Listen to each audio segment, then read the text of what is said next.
एक ऐसा इंसान जिसे बचपन में स्कूल में भेदभाव सहना पड़ा, जिसे समाज ने बार बार रोकने की कोशिश की, लेकिन वही इंसान आगे चलकर भारत के संविधान के निर्माण में सबसे महत्वपूर्ण भूमिका निभाता है। आखिर डॉक्टर भीमराव अंबेडकर इतने महान क्यों थे? तो नमस्कार दोस्तों, आज हम बात करेंगे भारत के महान समाज सुधारक, अर्थशास्त्री, कानूनविद और स्वतंत्र भारत के पहले law minister doctor Bhimrao Ambedkar की। लेकिन सवाल सिर्फ ये नहीं है कि अंबेडकर जी ने क्या किया, सवाल यह है कि उन्होंने भारत को बदलने के लिए क्या सोचा और क्या संघर्ष किया। वो मुश्किलों के समय में कभी नहीं झुके। अंबेडकर जी का जन्म 14 अप्रैल 1891 को हुआ था। उस समय भारतीय समाज में जाति के आधार पे बहुत गहरा भेदभाव था। अंबेडकर जी ने खुद भी बचपन में इस भेदभाव का सामना किया, लेकिन उन्होंने हार नहीं मानी। उन्होंने शिक्षा को अपनी सबसे बड़ी ताकत बनाया। आगे चलकर उन्होंने भारत के साथ साथ अमेरिका और ब्रिटेन में भी उच्च शिक्षा की प्राप्ति की थी।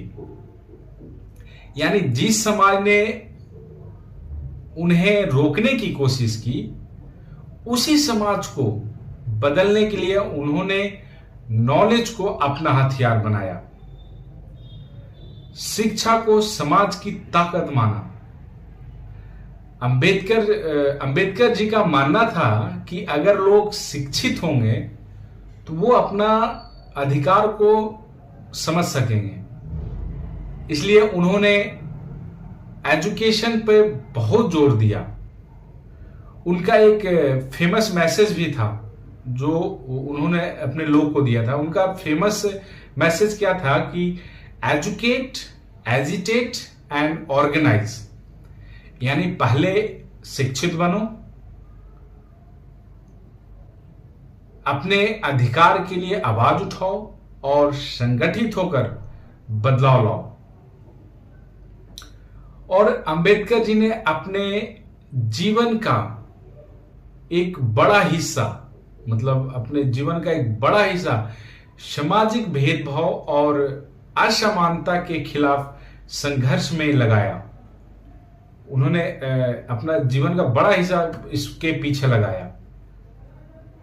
उन्होंने उन लोगों के अधिकारों की बात की जिन्हें समाज में लंबे समय तक समानता नहीं मिली, जिनको समाज में लंबे समय तक छुआछूत के इससे गुजरना पड़ा था।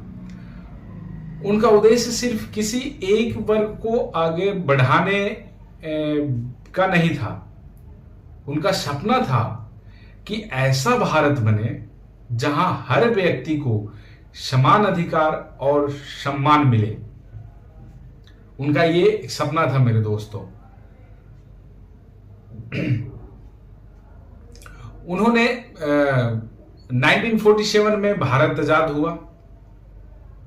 देश को एक ऐसा संविधान की जरूरत थी जो एक नए भारत के डेमोक्रेटिक प्रिंसिपल, जो हमारे कॉन्स्टिट्यूशन के डेमोक्रेटिक प्रिंसिपल है, उसको डिफाइन करे।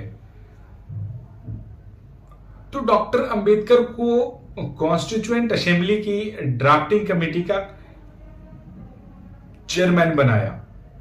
संविधान बनाने का काम सिर्फ एक व्यक्ति का नहीं था, ये एक कलेक्टिव एफर्ट था। लेकिन ड्राफ्टिंग कमेटी के चेयरमैन के रूप में अंबेडकर जी की भूमिका बहुत महत्वपूर्ण रही थी। संविधान ने सिटीजन को इक्वालिटी, लिबर्टी और जस्टिस जैसे मूल्यों की कॉन्स्टिट्यूशनल प्रोटेक्शन दी। उन्होंने ऐसा मतलब किया। अंबेडकर जी का विचार सिर्फ कास्ट इक्वालिटी तक सीमित नहीं था। वो महिलाओं के अधिकार और समानता के भी समर्थक थे। वो सोचते थे कि महिलाओं को भी उतना ही इक्वल राइट मिले। उन्होंने हिंदू कोड बिल के माध्यम से महिलाओं के प्रॉपर्टी राइट्स और मैरिज रिलेटेड लीगल राइट्स में भी रिफॉर्म की डायरेक्शन में काम किया था उन्होंने। हालांकि उनका मानना था कि किसी भी समाज के प्रोग्रेस को समझने के लिए उस समाज की महिलाओं की प्रोग्रेस को भी देखना चाहिए, और ऐसा उनका मानना था कि महिलाओं को भी इक्वल भागीदारी होनी चाहिए कोई भी समाज के प्रोग्रेस के लिए। बहुत से लोग अंबेडकर जी को सिर्फ कॉन्स्टिट्यूशन से जोड़कर देखते हैं। भारत में बहुत से लोग ऐसे हैं जो उनको सिर्फ कॉन्स्टिट्यूशन से जोड़कर देखते हैं, लेकिन वो एक हाईली एजुकेटेड इकोनॉमिस्ट थे। उन्होंने करेंसी, एग्रीकल्चर, लेबर और इकोनॉमिक डेवलपमेंट जैसे टॉपिक पे भी रिसर्च और राइटिंग की, मतलब कुछ लिखा उन्होंने। यानी अंबेडकर जी का विजन सिर्फ पॉलिटिकल नहीं था, वो सोशल, इकोनॉमिक और लीगल रिफॉर्म को भी एक साथ देखते थे। उनका एक सपना था कि ऐसा भारत बने। तो डॉक्टर भीमराव अंबेडकर सिर्फ इसलिए महान नहीं थे कि वो संविधान के ड्राफ्टिंग कमेटी का चेयरमैन थे, बल्कि इसलिए कि उन्होंने अपने जीवन की मुश्किलों को, उनके जीवन में जो भी मुश्किलें आया, अपने जीवन की मुश्किलों को अपनी कमजोरी नहीं बनने दिया। उन्होंने एजुकेशन को स्ट्रेंथ बनाया, इनइक्वालिटी के खिलाफ आवाज उठाई और एक ऐसे भारत का विजन दिया जहां कानून को समान सभी नागरिक समान हो, कानून के समान सभी नागरिक समान हो। शायद इसी वजह से अंबेडकर जी की लेगेसी आज भी सिर्फ हिस्ट्री की किताबों तक सीमित नहीं है। वो आज भी इक्वालिटी, एजुकेशन और सोशल जस्टिस की बातें करने वाले हर व्यक्ति के लिए एक इंपॉर्टेंट हिस्टोरिकल फिगर है।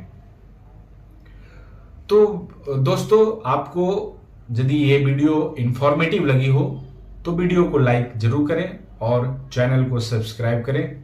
जय हिंद।